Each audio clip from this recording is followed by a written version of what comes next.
Welcome to Compass and Clock. I'm your host, Mary Copeland. This infotainment podcast explores how to live your best life now and well into retirement. We'll discuss topics in financial planning, housing, and insurance. We'll talk wellness, relationships, and leisure activities. A full active life requires planning for your goals and preparing for the unexpected. I'll introduce you to a variety of guests, from knowledgeable experts to folks sharing stories of their life experiences and so much more, because life is big. All is intended to help guide you in planning for what you need now and at any age. Like and subscribe so you don't miss a thing. Today, my guest is Aaron Murphy. Aaron is a licensed architect since 2003, founder of ForeverHome, and owner of ADM Architecture. He's an NAHB CAPS certified aging in place specialist, as well as a national speaker and published author on the subject of aging in place. He's also a sought-after business coach and industry consultant in this growing niche of home design and modifications for the 50-plus marketplace. Personally, he's a poster child of the sandwich generation. As a blended family Gen-Xer with 4 teenagers at home and 4 aging parents as well, he can speak on the subject today, both professionally and personally. Aaron, welcome to the show. Great intro. Thanks, Mary. I'm excited to be here. Fantastic. Well, obviously, as I've explained to our listeners, you are going to be a wealth of knowledge today. So what we're going to discuss is how to plan for a successful forever home for life's later chapters in life. So I'm just going to jump in with our first question, which was, what does the term aging in place mean? Sure, at face value, aging in place is the idea that you should be empowered to make decisions about what you call home at any chapter of life. I mean, that's really about as short as I can make that. It's the idea of growing older in your home. Okay, short and to the point. So the name of your company is Forever Home. So in your opinion, what's the forever home as it pertains to aging in place? Yeah, a little more extensive in the answer there. A forever home is a home that is thought out for potential outcomes, for flexibility of future chapters. It's a home that thinks through, what does it mean if this is the house that you would like to call your last house until some point in time where safety trumps and that's not an option anymore. Okay. So in your introduction, I used the phrase CAPS. What Yeah. made you become a certified aging in place specialist, also known as CAPS? Yeah, good question. So when I went off to the University of Washington to study architecture, my grandmother was 5'9", traveling the world, playing bridge, playing cards at a master's level, loving retirement. By the time I got home 5 years later, she was 5'2", trapped in a hospital bed on the middle floor of a split level home in Portland, Oregon, and didn't know Carl's name anymore. So the personal story is one of Alzheimer's, dementia, and osteoarthritis, osteoporosis, that kind of stuff as far as spine and structure goes. I was 22 coming out of UW, and I didn't really want to know about grandma's medical or hygiene or, ADL's, activities of daily living, on the occupational therapy side. But as an architecture student, I saw that a split level home was broken. The house was broken. There's no shower there on the floor she's stuck on. There's stairs everywhere, 7 stairs from the laundry in the car just to the front door, 8 steps again, 5 steps again. Her house didn't work. So that personal journey launched you into this career path then? Right. So when I started ADM Architecture in 2009, I immediately also got CAP certified from the NAHB.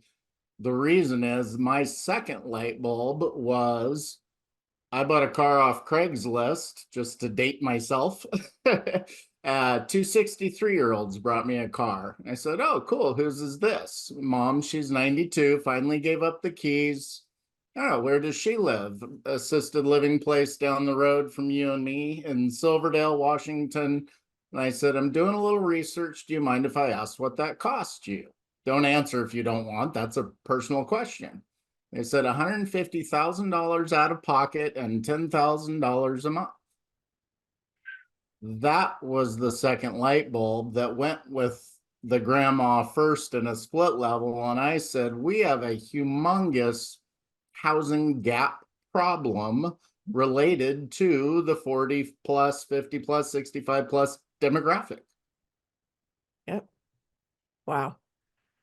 You know, a lot of folks that are in our circle as we try to service folks 40, 50, 60 and older, a lot of us have fallen into this because of personal stories. So thank you for sharing yours with me and our Absolutely. listeners.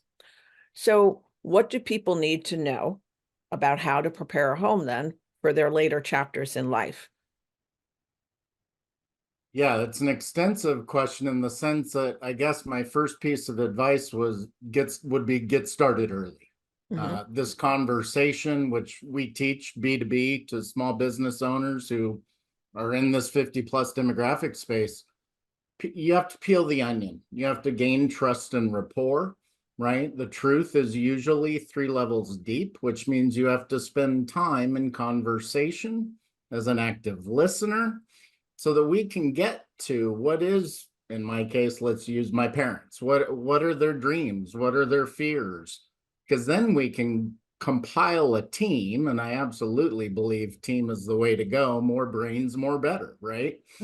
I can put together a meeting with your financial planner, an occupational therapist, a home remodeler. We can all come together, and that way we are solving your pain point or your dream goal with all the players in mind and all of those things considered. You know, my world as an architect works in a triangle. It's scope, time, and money. And I promise you don't pick all three. So I'd say get started in the conversation because it'll take some time. And I think some of our other questions today, Mary, might get into kind of more house specifics. Okay, so for how to prepare your home for your later chapters in life, the first part is to start preparing and having the conversations. Is there a time frame you want to put with that? Like, Yeah, that's good. or Yeah, I'd do it say as soon? start thinking about what if it's your last home at 40. Here's why. Anybody that comes into my architecture office, I say, because they're about to spend 250, 500 on a huge remodel or a new house, any chance you'll live here in 30 years? Because of how I phrased it, the answer is always yes. Now I can talk about you being 70 in the home and we can talk about aging in place. So I think that at 40, you start thinking about, could this be my last house as far as location and amenities, and could it be? Okay, so I'm gonna want you to get a little more into the weeds in that as we continue in this interview. Um, Sure. Now, how does a CAP specialist work as far as with its clientele? Is it only with people that are like retirement age over 65 years old, or do you work with folks of all ages? I end up working with people across a 30 or 40-year span because let me give you an example. I went to Seattle 2 weeks ago and we did a full in-home aging in place house assessment.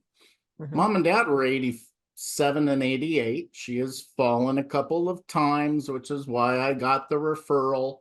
But I was at the kitchen table with the 350 something children Mhm. so that we can all kind of air the dirty laundry of what's happened. How did we get here?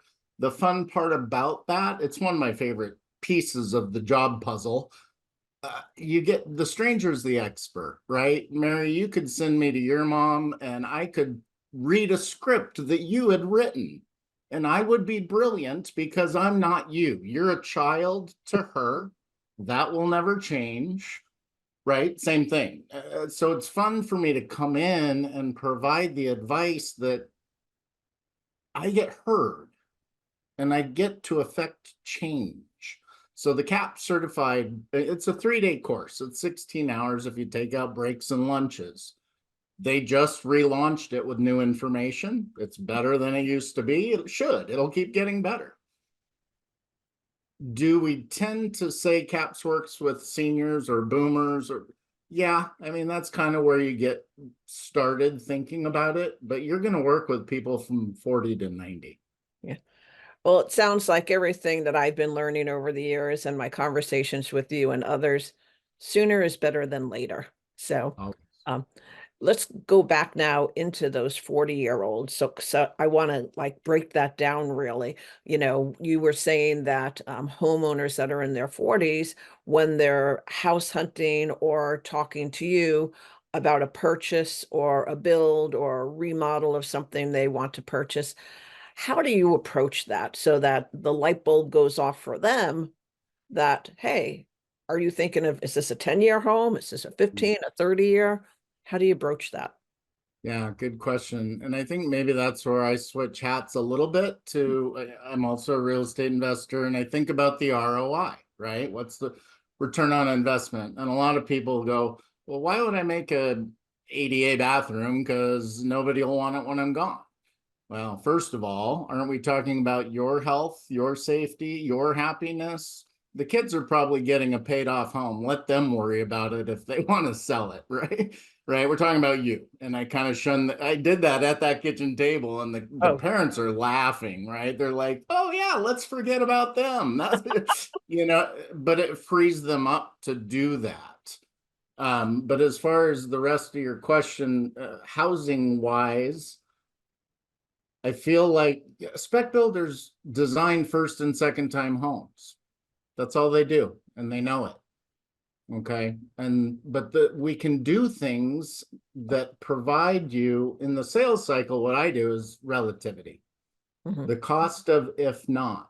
You heard about my second light bulb already, right? It was the cost mhm. of a slip and a fall and a broken hip and a surgery and a rehab, and oh, mom can't ever come home, or dad's stuck in some new living situation because we didn't plan.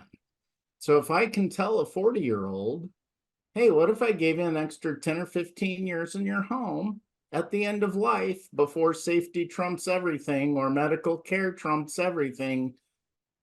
I've saved you $500,000 at about 13 years by getting a HELOC, getting a home equity line of credit, doing a remodel in the master bathroom or the kitchen. Mhm.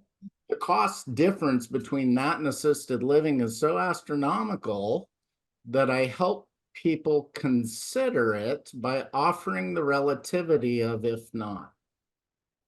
Right. When I tell you an elevator is 50 grand, but that's only 5 months in assisted living with a private room or a nursing home.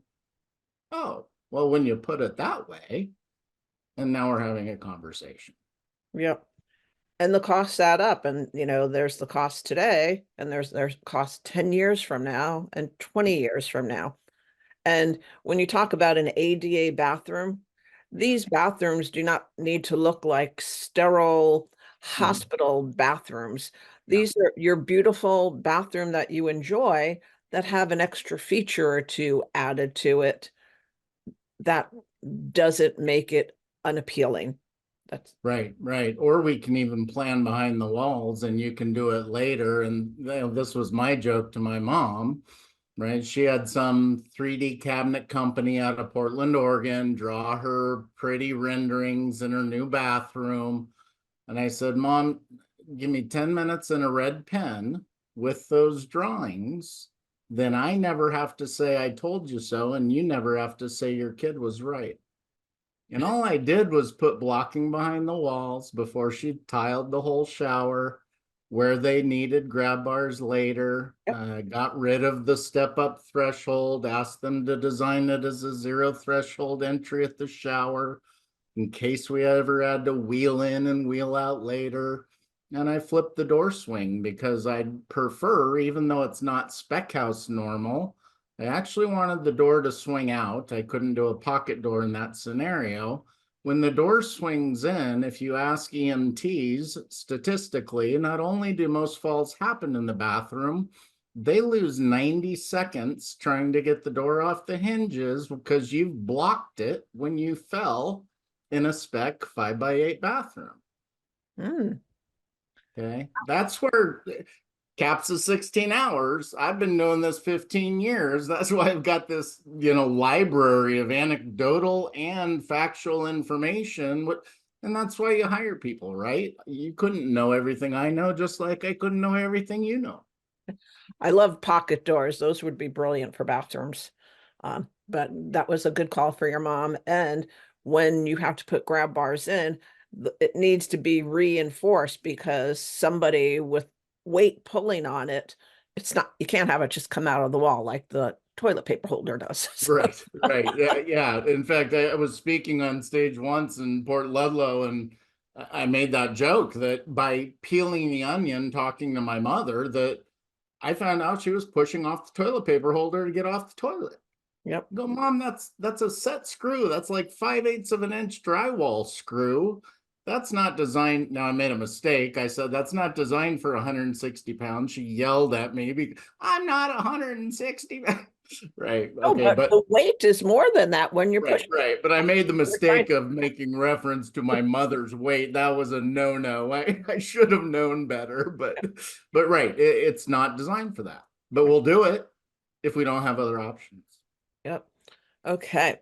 So we were talking about over 65. We're talking about homeowners that are 40s looking at their 30, next 30 years. Let's talk about what's the 50-year-old doing right now with regard to multi-generational housing. Yeah, you are starting to see spec builders think a little more flexibly, where places that I'm going to give you another example. We are actually designing right here in our town in Paulsbo. I had a client come to me who's built 1,300 doors in Vegas before. Okay, he's well-known builder, just moved up here, bought what is now 28 lots as a plat or 24 lots. He came into my office with drawings and he said, here are the 4 house plans I want. They look southwest, make them northwest because that's where we live. Nice to meet you. Great. Gave him my literature, my card, including the book I wrote behind me. He came back a week later and he said, throw my plans away, Aaron. We're doing aging in place. Okay. And all we're really doing is designing a home that has options. Family room now, mother-in-law suite down the road. It's already been designed for both, right? Pantry now, but we already designed the hole for the elevator later, and we're going to put the extra panel in the garage. That's what I'm talking about with we've trademarked the term future flex. That's what I think the 50-year-old is looking for right now. And I am one, literally 50. Right. I'm that sandwich generation. I got 4 kids at home. I got 4 aging parents. I don't know what my next house needs to be because either my kids can't afford to live in the county that we bought 20 years ago, or because my mom and dad need more care and they can't do it 3 hours away. Or for some of you think, 27 states away. Mm-hmm. That's why keeping our homes future flexible, I think right now is what is the most attractive product or thought process on the market today. And it's needed because the reality of it is not everybody can afford to move into a senior housing community. It's not the right fit for everybody, financially or maybe emotionally or physically. So we need other options. And, the more people you talk to, I don't want to leave my house. I've lived here for 40 years. Okay, well, how can we keep you here? And Yeah. those are the conversations, though, as we are talking today, you and I, that we want people to start thinking about now sooner rather than later. Because if you really feel like you don't want to move into a senior housing community, let's make sure your home is the right fit for you, that it's safe and secure.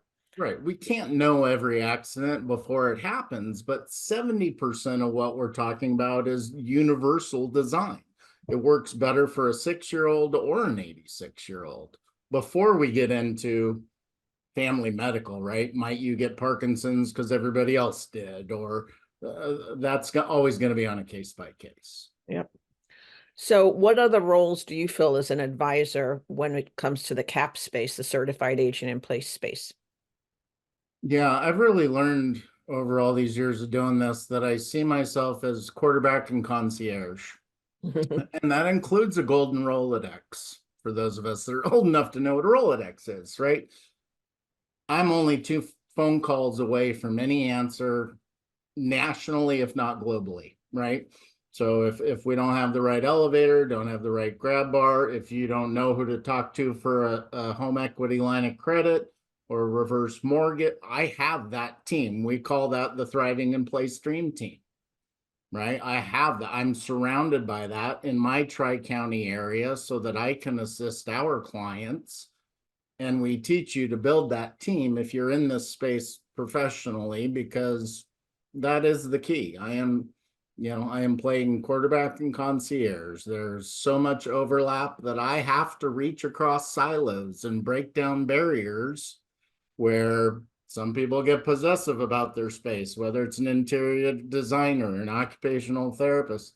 You guys, with the boomer consumer and what they call the silver tsunami, I don't like the term because that sounds like a disaster, right? But this wave of 65 plus, we're at 11,200 people a day now turning 65 every day, and the adult children that are looking at that future too. There's enough work to go around. Okay, reach out, collaborate, more brains, more better solution. Well, that old saying still sticks. It takes a village. Right. And that number, 11,200 listeners, that's just the US. Yeah. That's just here in the States. So, what's your advice to our listeners? What do you want them to walk away with today? And can you please tell us the name of your book and your website address too, when all Sure. said and done? Yeah. My advice is get started. Do not wait. Mary has, any of us in this industry space has way too many anecdotal stories. In fact, the client I referred to earlier, obviously keeping it anonymous, in the time it took me to get their deliverables to them, which was the full home house assessment, I redesigned their main floor as a living space for the couple with a bathroom in it. She'd already fallen again. She was told by the doctor her dementia's gone too far. We're never going to get to implement the design solution. That's I sad. could give you 100 stories just like that from my last 15 years. Please don't be that person. Please, you think you're not a statistic until the moment you are. Don't become one. Start conversations, reach out to professionals. Mary and I happen to be in the Seattle area, but again, I can refer you to somebody probably anywhere in the US. So the easiest thing to do for us, Mary, is to go to foreverhome-us.com, and the Aging in Place book is there. You can buy it print on demand direct from us instead of Amazon. Yeah, that's where I'd get started. There's a ton of info there for everybody that is in your listenership. Okay. And correct me if I'm wrong here, but the number of single story homes is way too low. Like trying to find a home in Kitsap County, that's what we call a rambler, or a one level home, which to me, a one level home is a great floor plan for aging in place. Do you see a resurgence with builders building more of those, thinking about this, I'm afraid that supply will have to follow demand, which means we'll be playing catch up, no different than the affordable housing crisis we're having right now. And honestly, I can try to do this quick. I know we're getting to the end. This is where the spec builder gets stuck. Okay. Somebody buys 10 acres of forest, they cut the trees, they lay out 36 parcels for builders. Well, the sellable product for that person to retire is lots. So they make the legally smallest lot possible. But then the buyer of that, their sellable product, the builder, is heated square feet. But you gave me a postage stamp to work on. So, That's why we keep getting 2 stories, because they want to build 2,200 square feet and you gave them a 6,000 square foot lot with setbacks. Anyway, whole different discussion. We're actually trying to disrupt the entire home builder industry. That takes time, but there's your answer is yes, there's not enough, and that's why. And the system there's no way to break that down without a lot more thought. wow. Yeah. And I never considered the lot size being the cause of, yeah. Thank you. I appreciate that.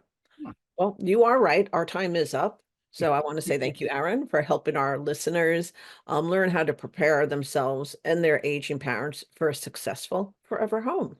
So Blessing to be here. Thank yeah. you. Well, until next week, listeners, take care and thanks for listening. See you soon. Bye-bye.